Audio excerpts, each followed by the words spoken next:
Hello again mga kasimple. Ayan yung binili namin sa Shopee na stainless steel cabinet. Ang mura-mura lang niya guys. 4 years. Nilagay kasi namin doon yung mga mabibigat na kaldero dahil nasa taas, sobrang taas dun sa cabinet. Hindi namin maaabot. Tsaka mabigat sila, parang lumulundo na yung shelves. Kaya nilipat namin dyan guys. Kaya ang ganda-ganda naman siya at mura lang. Kaya ito mag-unboxing kami ng package. Ayan. Mahirap din kaya yan siyang gawin. I-check namin kung complete ang kanyang mga parts. Okay, so kumuha pa si sir ng paano yung i-open yung yung parcel. Yan. So, andali na lang talagang bumili ngayon kasi may mga online na free delivery pa, 'di ba? Oh, so pwede mo pang gumamit ng mga points at pwede ka pang mag-affiliate for additional income. Ayan, meron akong nabasang post. Huwag daw ipopost kung anong mga nabibili mo. Pero kasi guys, dyan tayo kumikita din ng extra kapag tayo ay nag-a-affiliate sa mga online sites or online store like Shopee, Lazada, at kung ano-ano pa guys. Kaya libre naman ang mag-register as affiliate. Why not? 'Di ba? Kung bumibili ka rin naman sa mga department store, pupunta ka pa doon, mamasahe ka pa, exert ka pa ng effort na mag-ikot-ikot. Unlike sa online, ka lang, scroll ka lang, 'di ba? Basa-basa din ng mga descriptions at reviews ng mga ibang buyers at makakabili ka na rin talaga ng mga quality products na ihahatid pa sa iyong pintuan, 'di ba? O yan, so guys, na kami, nag-unboxing na si sir. Ayan na yung mga parts na noong una nga akala ko, baka mamaya hindi siya matibay. Pero in fairness, matibay siya at saka classy siya tingnan, malinis tingnan. Oo, maganda rin. Nagtingin ako sa market, medyo mahal sa market, kaya lumipat ako sa Shopee at nakita ko siya ng 1,600 lang yung apat na tier. Then, pwede mo nang ilagay ang mga kaldero mo, kung ano mga anik-anikang ilalagay mo sa kitchen mo or kung saan mo yan gustong ilagay. Ayan siya guys, medyo mahirap at matagal lang yung aming pag-unbox kasi maraming parts. Yan, may mga maliliit na parts. At ang nagpapahirap pa dyan dahil yung kanyang manual ay Chinese. Chinese ang manual, kaya ginawa namin, sinundan na lang namin yung drawing kasi hindi namin makita hindi namin mabasa kung paano, kung anong mauna. So, kailangan gumamit na lang ng diskarte. At in fairness, complete naman yung parts at may tools din na magagamit mo sa pag-install or sa pag-assemble ng cabinet. Very lightweight yung mga parts niya, pero matibay siya. Oo, hindi mo akalain na ganun. Stainless, ano bang tawag yan? Parang aluminum siya parang ganun. Oo, so at least yan, kahit mabasa, hindi siya masisira, di ba? Kasi stainless, aluminum, kasi parang magaan man masyado sa aluminum siguro yan siya. Pero nakalagay dun sa description, stainless cabinet. Oh, stainless cabinet daw. So, pero yung kanyang parang guys, yung parang sheets or parang shelves ay, ano bang tawag nila? HDF ba yun? So, pag siguro, pero coated siya, kaya naman matibay pa rin siya. At maganda siyang tingnan. Yan. So, sana magtatagal yan dyan. Magtatagal naman kasi hindi naman magalaw-galaw talaga. Dyan lang yan siya. So, kung ano lang yung nilalagay, yun lang yung mga kaldero lang talaga na mabibigat ang nilalagay namin dyan para mamaayos. At saka pag gumamit ka, hindi ka nakakit na hagdan kasi ang taas ng aming mga kabinet dito. Nasa tuktok, kailangan pa namin gumamit ng hagdan guys para makuha yung kaldero. Ang bigat-bigat pa. So, para iwas aksidente guys, kaya ibinaba na namin ang mga kalderong mabibigat. At ayan nga si Sir, nag-a-assemble. Tsaga-tsagaan ang pag-a-assemble kasi medyo mahirap din. Ayan, so panoorin na lang niyo ang video guys kung paano niya ina-assemble. Inuuna niya muna yung mga tawagin siya, parang frame.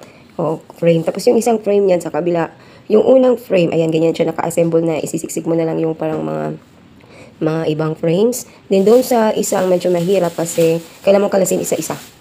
Kalasin mo isa-isa para mag-shoot. Kaya kailangan mo gumamit ng diskarte. Dahil nga, hindi mababasa ang manual. Dahil naka-Chinese, naka-Chinese character siya guys. Kaya, medyo rin. Kaya inaano na lang namin, sinusundan na lang talaga namin ang kanyang, ang tawag nito, mga pictures na lang talagang sinusundan namin. At syempre, kung saan kung pwede ma-shoot o hindi pwede ma-shoot, yung paayan, titingnan mo na lang. Para matapos na, ayan, medyo mahaba pa talaga yan guys. Mahaba yan, ilang minutes ito, 35 minutes. Medyo matagal ang pag-assemble pero ganun talaga kailangang pagtsagaan. Ayan. And ipa-fast forward ko na ito guys para hindi kayo mainip. So watch the video until the end and see you again next time. Thanks for watching. Bye!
matibay naman, oh.